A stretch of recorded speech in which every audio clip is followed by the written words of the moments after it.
Hello everyone, welcome to today's discussion where we'll be diving into a topic that affects us all, the responsibilities of the church to society.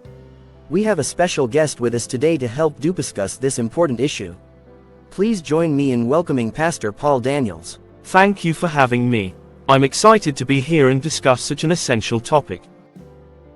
Pastor Paul, when we talk about the church's role in society, many people often think of preaching, teaching, and holding services. But how would you describe the broader responsibility the church holds toward the society? That's a great place to start. The church's responsibility is indeed much broader. First, the church is called to be the salt of the earth and the light of the world.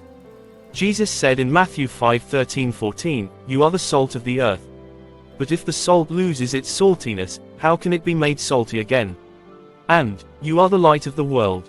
A town built on a hill cannot be hidden. Salt preserves, and light gives direction." Both roles are metaphors for how the church is to positively impact society. I love that, so it's more about influence and guidance. That's a powerful foundation. Exactly. The church is called to model Christ's love, justice, and compassion to the world. As Paul writes in Romans 12:2, "Do not conform to the pattern of this world, but be transformed by the renewing of your mind." Now, when it comes to social issues, some people argue that the church should focus strictly on spiritual matters, leaving things like poverty, inequality, and justice to governments and organizations. What's your perspective on this? The church's responsibility is to live differently and, through that difference, offer hope to the world. The church cannot separate spiritual responsibilities from social ones. The two are deeply connected. In Matthew 25:35-40, Jesus talks about caring for the needy, feeding the hungry, and visiting the imprisoned. He says, "Whatever you did for one of the least of these brothers and sisters of mine, you did for me." This is a direct call for the church to meet practical needs in society. So, the church is expected to be hands-on in solving social problems. Absolutely. James 1:27 makes it clear, "Religion that God our Father accepts as pure and faultless is this, to look after orphans and widows in the distress and to keep oneself from being polluted by the world." The church has a responsibility to engage in the community, especially with the most vulnerable, and advocate for justice. That brings us to another important responsibility, unity and peace. Society today seems more divided than ever. What role does the church play in bringing people together?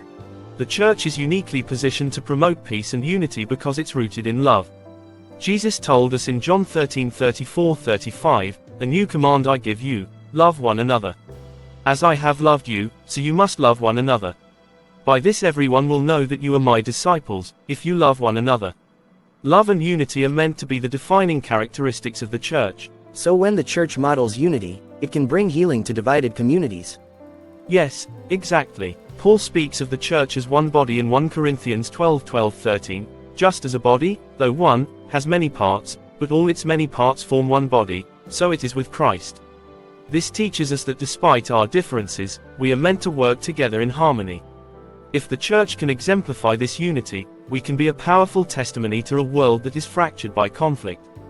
Now, Pastor Paul, with all of this in mind, what are some practical ways churches can live up to these responsibilities today? There are a lot of ways the church can step up. First, we need to prioritize community outreach. This could mean hosting food banks, offering counseling services, even creating employment. We also need to encourage members to get involved in social justice initiatives, using their voices to stand up against injustice. Galatians 6:2 says, "Carry each other's burdens, and in this way, you will fulfill the law of Christ." When we bear the burdens of others, we are fulfilling our call as the church. Starts with teaching and discipleship. Leaders should consistently teach about the church's responsibility to society, reminding people of scriptures like Micah 6:8, "He has shown you, O mortal, what is good. And what does the Lord require of you? To act justly and to love mercy and to walk humbly with your God." What about inside the church? How can we ensure that we are fostering this kind of outward-looking mindset? If the church teaches this regularly, it will shape the culture. Thank you so much, Pastor Paul, for sharing such deep insights today. Thank you for having me. It's been a pleasure discussing these essential truths.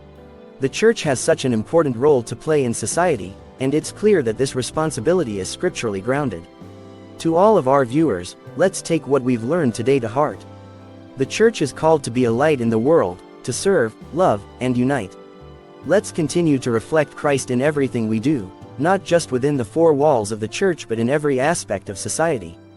Thanks for watching, and until next time, stay blessed.